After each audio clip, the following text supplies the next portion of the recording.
अब अब सही है।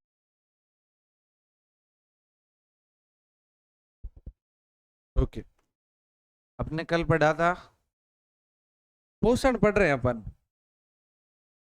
क्या पढ़ रहे हैं? पोषण।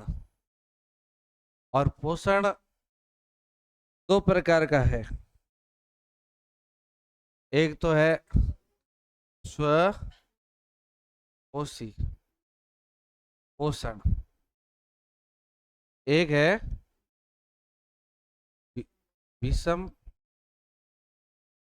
पोषी पोषण। ये पढ़ा हमने, स्वपोषी पोषण। पढ़ा या नहीं पढ़ा? कितने प्रकार के, जैसे एक तो पेड़ पौधों में है कि नहीं है, और एक इसमें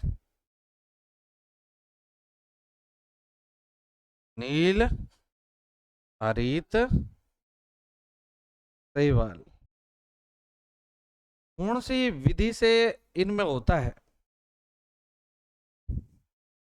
उस विधि का नाम है प्रकाश संश्लेषण। प्रकाश संश्लेषण, सही है। इस विधि से पोषण होता है। अब विषम पोषी पोषण है। पहली बात तो, ये जीव अजैविक पदार्थों से अपना खाना बनाते हैं। अजैविक पदार्थों से, जो सजीव नहीं है, निर्जीव पदार्थों से अपना खाना बनाते हैं।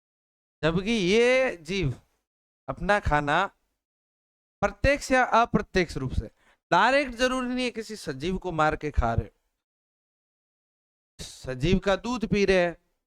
दूध, दूध सजीव है या निर्जीव है? दूध तो निर्जीव है ना दूध, लेकिन प्राप्त किससे होता है? सजीवों से। तो प्रत्यक्ष रूप से किस पे निर्भर हो ये? तो जैविक पदार्थों से जो अपना भोजन प्राप्त करते हैं, उन्हें हम क्या कहेंगे? ये स्वपोषी। तो इसके बारे में अपन को पढ़ना है। ठीक है? विषम पोषी पोषण,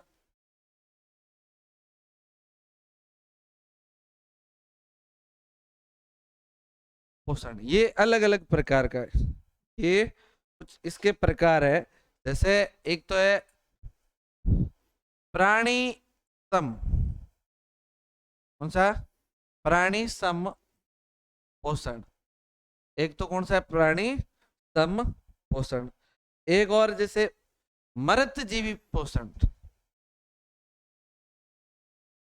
मृत जीवी पोषण। एक और जैसे हमारा पर जीवी पोषण। देखो, प्राणी संपोषण का अर्थ क्या है? प्राणी संपोषण का अर्थ है, कोई भी जीव है वो अपना पोषण प्राप्त कर रहा है, कहीं बाहर से किसी को खाया, सीधा खाने को अंदर लिया और शरीर के अंदर ही पाचन करता है। पाचन कहाँ करते हैं? शरीर के अंदर। तो हम ये लिख सकते हैं, भोज्य पदार्थ का पाचन शरीर के अंदर होता है। पाचन, पाचन जो है, यहाँ लिखते हैं पाचन, यहाँ लिखते हैं का, शरीर के, शरीर के अंदर। इसे क्या कहेंगे? प्राणी संपोषण। क्या कहलाएगा ये? प्राणी। जैसे आप खाने का पाचन, भोजन का पाचन शरीर के अंदर करते हो या बाहर? है? अंदर करते हो ना। पहले हम खाना खा लेते हैं, फिर भोजन अंदर जाके पचता है। गाय भैंस वगैरह सारे अंदर ही पाचन करते हैं। तो ये हम आते हैं इसमें मानव वगैरह। तो ये इसमें क्या होता है, मृत जीवी में पोषण नहीं, शरीर के बाहर पाचन जो है वो कहाँ होता है? शरीर के बाहर ही पाचन हो जाता है। भाई कोई भी जीव है वो पहले क्या करता है? बाहर, जैसे ये खाना पड़ा है, ये खाना पड़ा है, तो यहाँ जीव आया और इसको पहले बाहर ही पचाता है, बाहरी क्या करता है, पचाता है, एकदम चढ़ाता है, और चढ़ाने के बाद फिर खाता है भाई। तो ये कैसा पोषण है, मृत जीवी पोषण। या ये कह सकते हैं जो मृत खाते हैं वो एक तरह के वो जीव, जैसे इसमें आते हैं कवक, कौन आते हैं, कवक है ना, फफूंद आता है, कौन आता है, फफूंद। आप लोगों ने देखा होगा ना, जैसे रोटी अगर हम काफी दिन के लिए रखें एक टिफिन के अंदर एक जगह पे, और आसपास में नमी हो, तो क्या करेगी वो, रोटी को फफूंद खाने लगेगी। तो फफूंद क्या करेगा, पहले ही रोटी को बाहर से पचाएगा, पचाएगा कि नहीं पचाएगा। जैसे आपने देखा होगा रोटी एकदम बदबू से आने लगेगी, क्योंकि वो रोटी को बाहर ही पचाता है, फिर क्या करता है शरीर के अंदर लेता है। तो शरीर के बाहर क्या किया उसने, रोटी को पचाया, रोटी को बाहर ही पचाया। फिर है परजीवी, ये सबसे बढ़िया जीव है, ये भोजन पचाते ही नहीं है, भोजन तो क्या करते हैं, ये कुछ नहीं करते।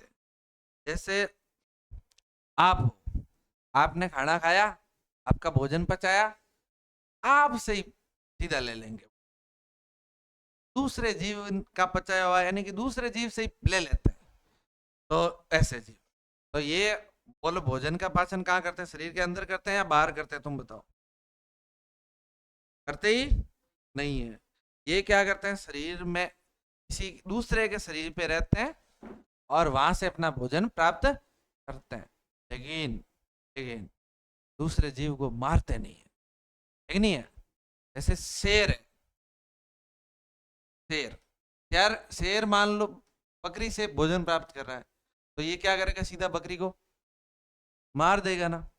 लेकिन ये परजीवी जो जीव है, इस पोषण में क्या होता है, ये एक जीव है, ये जीव इसके पास जाएगा, इससे अपना भोजन तो लेगा, लेकिन इसको मारेगा नहीं, तो मारेगा नहीं। तो ये परजीवी प्रकार का पोषण, कैसे प्रकार का, परजीवी, बिना मारे किसी दूसरे जीव से भोजन प्राप्त करते हैं, तो वो क्या कहलाएंगे, परजीवी। जैसे जू है, जू जानते हो जू को, जू होगी तुम्हारे माथे में, अभी खेरे तो यहाँ गिरेगी, नहीं गिरेगी, पहले तो गिरती थी, पुराने समय में बहुत जुएं हुआ करती थी, लोग नहाते नहीं थे 10-10 दिन, तो जुएं रहती थी। जुओं का आवास है तुम्हारा माथा जो है, जुओं का आवास है, वीआईपी बंगला कह सकते हैं। अगर तुम्हारे बढ़िया बाल है तो वीआईपी बंगला है, किला है। अगर किसी के बड़े बाल है तो वो नहीं है, छोटे छोटे बाल है तो छोटा छपरा है। तो जू कहाँ से भोजन प्राप्त करती है, हमारे ऊपर रहती है और माथे के अंदर छेद करती है, खून पी जाती है, सही है कि नहीं है, इसीलिए फिर हमारे खा जाती रहती है। और कोई व्यक्ति के जुएं पड़ जाती है तो वो आदमी थका थका जाता है फिर, क्योंकि खून पूरा कौन पी जाती है, जू पी जाती है। तो बताओ इसमें कौन से जीव आएंगे, जू आएंगे। और जैसे आप लोगों ने देखा जुए, जुए देखे क्या, जू, जुआ, वो मिट्टी में रहते हैं ना, हाँ हाँ भाई। इसके अलावा जैसे, और जैसे एक होता है ना जो भैंसों पैर चिपक के बैठ रहता है, इतरडा, हाँ ऐसे ऐसे।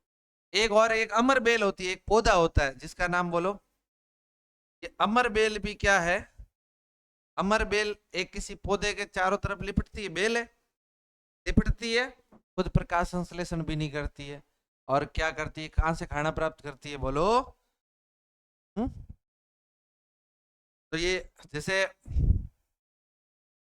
एक और है जैसे फीता कर्मी, ये बेटा फीता कर्मी तो शरीर के बाहर नहीं रहता है, ये शरीर के अंदर ही जाके रहता है, शरीर के अंदर ही रहता है, आराम से बैठा रहता है, खाना वाना लेता रहता है, जो आप पचाते हो आधा ये ले लेता है थोड़ा। और ये जोंक, जोंक वही जो पशुओं पे होती है ना, जो इसका पशु का खून पीती रहती है, तो वही है, सही है कि नहीं है। तो ये कैसे पोषण करते हैं, परजीवी पोषण है। परजीवी पोषण में ये पाचन कहाँ करते हैं, शरीर के अंदर या बाहर?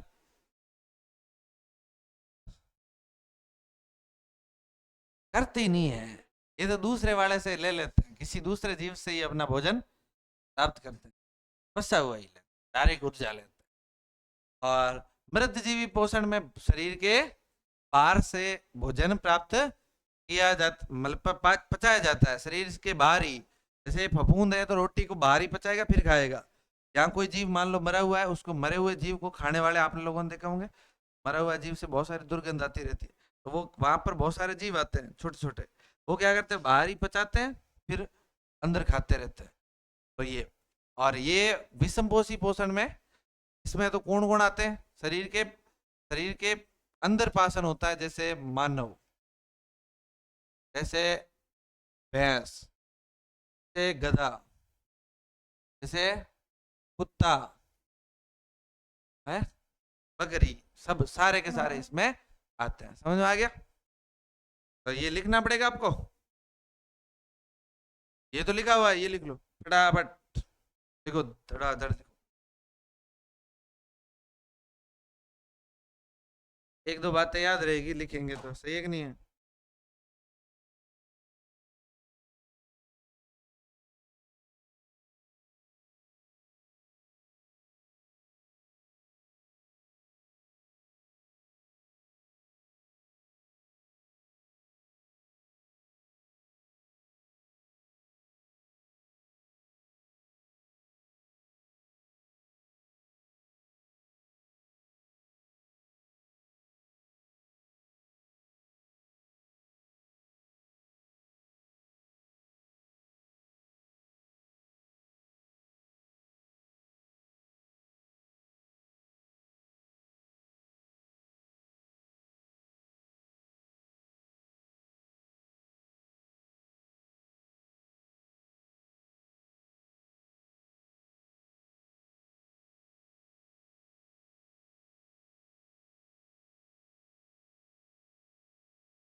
लिख लिया हो तो आगे बढ़े।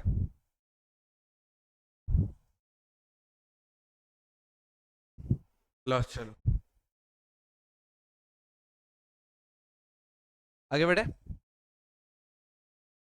ओके, अब देखो पोषण, अब पढ़ेंगे विषम पोषी पोषण, और उसमें सबसे पहला जो पोषण है वो पढ़ेंगे अपन एक कोशिकीय। कैसे? एक कोशिकीय जीवों में पोषण, एक कोशिकीय जीवों में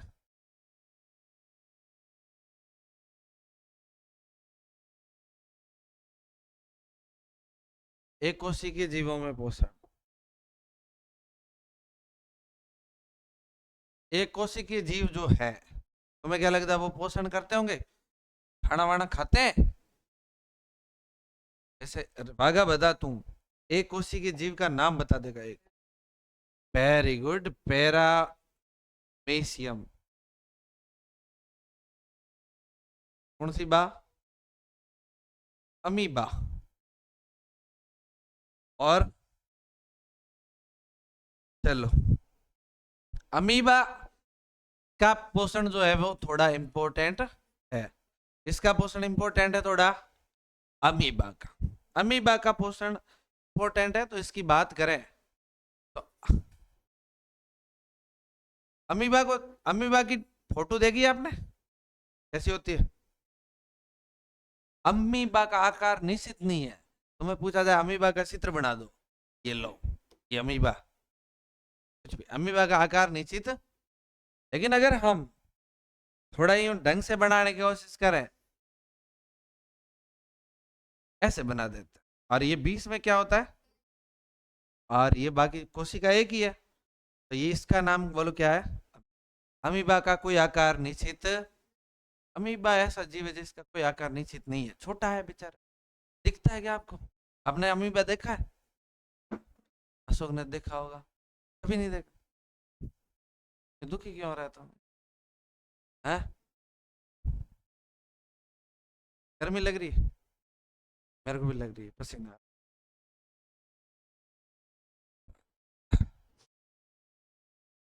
तो अमीबा का आकार तो निश्चित नहीं होता, अमीबा दिखता भी नहीं है, छोटा होता है। और इसका आकार निश्चित नहीं है, इसलिए ये कहीं से भी खाना प्राप्त कर सकता है, कहीं से भी खाना खा सकता है अपना। ये इसका शरीर है, ये इसका क्या है, ये बॉडी है। बॉडी के अंदर खाना खा सकता है। जैसे मान के चलो, ये है भोजन का कण। इसका कण, भोजन का, अगर ये भोजन का कण है, तो ये अमीबा, अमीबा चलते चलते इसके नजदीक जाएगा। अमीबा इसके, ये यहां से चल के कहा जाएगा, इसके नजदीक। कहीं भी हो, मान लो यहाँ है, तो ये अमीबा चलता चलता चलता चलता चलता चलता चलता चलता के पास, पास आके ये क्या करेगा, अंगुली नुमा प्रवर्ध बनाएगा। क्या बनाएगा? अंगुली नुमा प्रवर्ध। जैसे ये एक संरचना और बनाते हैं पर, अंगुली नुमा प्रवर्ध का अर्थ है जैसे ये भोजन का एक कण है। क्या हुआ भाई? ये भोजन का कण यहाँ पर है, तो ये अंगुली नुमा प्रवर्ध का अर्थ क्या बनाएगा, इस तरह की संरचना बनाएगा। ये ऐसे, ये केंद्र समझ में आया आपको, ये कैसे बनाया इसने? ऐसे अंगुली जैसे पर्वत बनाया। अब इसको भोजन को क्या ले लेगा, अंदर। अब भोजन को क्या ले लेगा अगले स्टेप में, अंदर। भोजन को क्या ले लेगा, अंदर।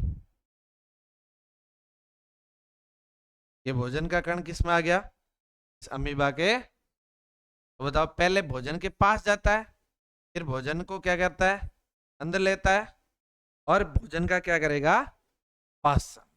भोजन का करेगा पाचन।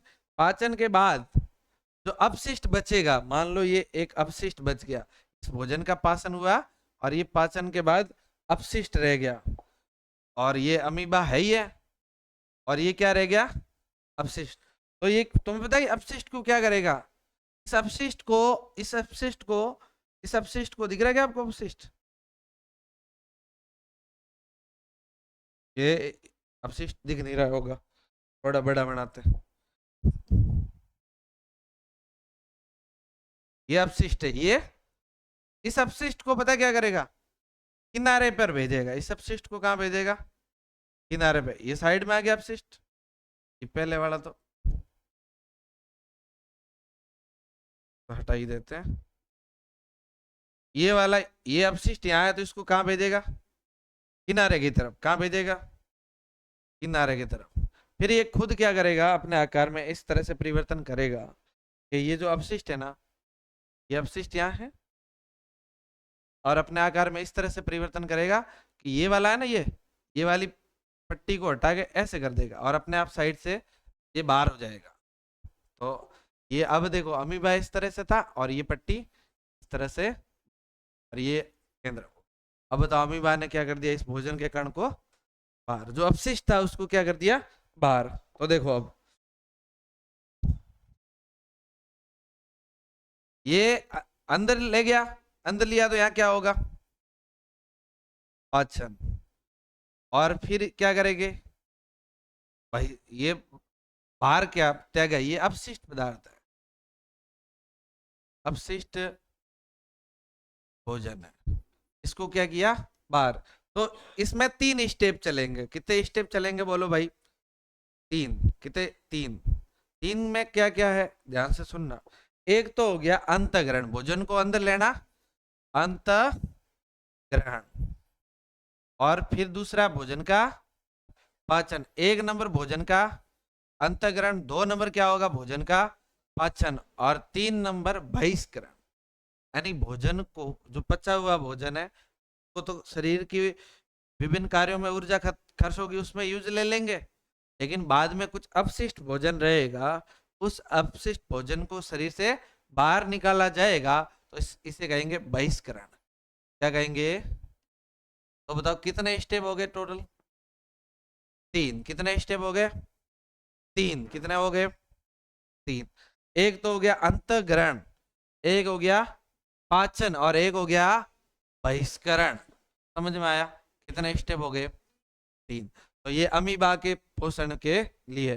तो क्या अगर हम, मैंने थ्योरी जितनी समझाई, ये सिर्फ फोटो के साथ साथ मैं फोटो बनाता गया और कुछ काम की बातें लिखता गया, आपको कहा जाए कि अंतर्ग्रहण का अर्थ क्या है, तो क्या बताओगे, भोजन को शरीर के अंदर लेना। पाचन का अर्थ क्या है, जो भोजन शरीर में आया उसका पाचन करना। तीसरा स्टेप क्या, बहिष्करण, जो भोजन पचता नहीं है, जो काम का नहीं है, अपशिष्ट है, उसको शरीर से बाहर निकालना। तो ये 3 स्टेप किस में चलते हैं, अमीबा के पाचन में। ठीक है, टाइम कितना हो रहा है देखो एक बार,